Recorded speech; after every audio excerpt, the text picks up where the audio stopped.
વડોદરા શહેર પૂર્વ વિસ્તારના સૌથી મોટા આદ્યશક્તિ ગરબામાં શશીન ત્રિવેદી ખેલૈયાઓ તેમજ દર્શકોને ગરબાનું રસપાન કરાવશે.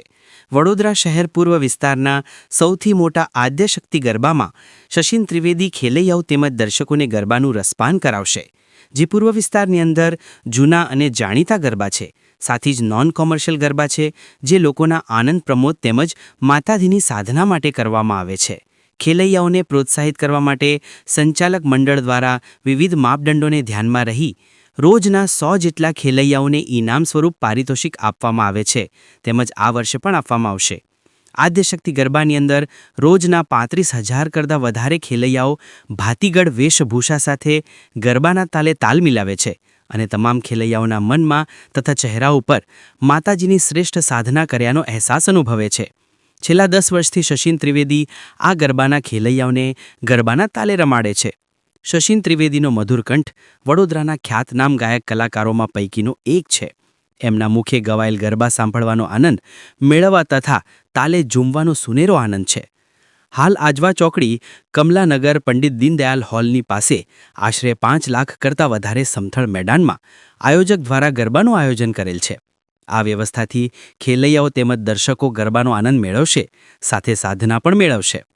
આદ્યશક્તિ ગરબાના આયોજક મુકેશ ભરવાડ અને સહઆયોજક પ્રવીણ મકવાણા સાથે મીડિયા ઇન્ચાર્જ તરીકે કેયુર બારોટ સમગ્ર આદ્યશક્તિ ગરબાનું સુકાન સફળતાપૂર્વક કરી રહ્યા છે.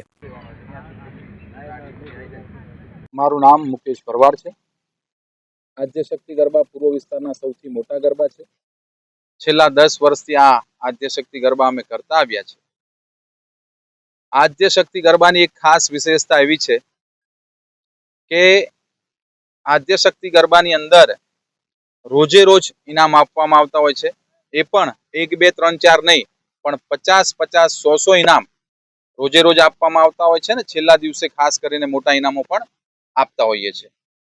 બીજું, પૂર્વ વિસ્તારના લોકોએ અને વડોદરા શહેરના લોકોએ પૂર્વ વિસ્તારનું સૌથી મોટા ગરબા તરીકેનું નામ આપ્યું છે અને આપણા મીડિયાના માધ્યમથી પણ અમે કહેવા માંગીએ છીએ અને સૌ લોકોને ખબર છે કે આદ્યશક્તિ ગરબા એ કમર્શિયલ ગરબા નથી.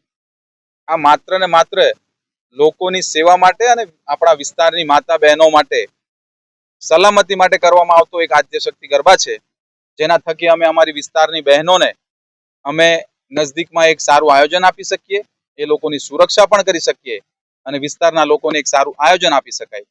એક જ હેતુ માટે આદ્યશક્તિ ગરબા છેલ્લા 10 વર્ષથી કરવામાં આવે છે. ખૂબ મોટી સંખ્યાની અંદર સૌ મારી માતા બહેનો અને ભાઈઓનો સાથ સહકાર મળ્યો છે. ખૂબ મોટી સંખ્યામાં લોકો રમવા આવે છે. તે સૌનો આપણી મીડિયાના માધ્યમથી ખૂબ ખૂબ આભાર માનીએ છીએ.